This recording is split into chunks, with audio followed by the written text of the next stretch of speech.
ভগবান শ্রীকৃষ্ণ বলেন, যদি তুমি অন্যের দোষকে হাসি মুখে ক্ষমা করতে পারো তাহলে তোমার থেকে বড় মহান আর কেউ নেই।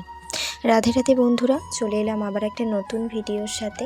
যেহেতু এখন আমি পুজো করছি না, আগের ভিডিওতেই তোমাদের বলেছি, তাই এখন আমার রুমের এই কর্নারটা আজকে গোছাবো। প্রচণ্ড অগোছালো হয়ে আছে জায়গাটা। জানো তো, আমার এই কর্নারটাতে কিন্তু বেশিরভাগ জিনিসই কিন্তু ভগবানেরই মূর্তি নেওয়া। দেখো, প্রথমে এই যে শ্রীরামচন্দ্রের আর মাতা সীতার একটা মূর্তি, তারপরে দেখো এটা আমি তারাপীঠ থেকে কিনেছিলাম, রাধাকৃষ্ণ আছে। এটা কেউ আমাকে দিয়েছিল, আর এটা একজনের বাড়িতে যখন আমি খেতে গেছিলাম তখন তাদের বাড়িতে এই রাধাকৃষ্ণের মূর্তিটা দেওয়া হয়। তারপরে দেখো একটা সরস্বতীর মূর্তি, তারপরে বজরংবলী, এরপর দেখো একটা মা কালীর মূর্তি রেখে দিলাম, তারপরে জয় মা তারা, তারা মার মূর্তিটা রাখলাম।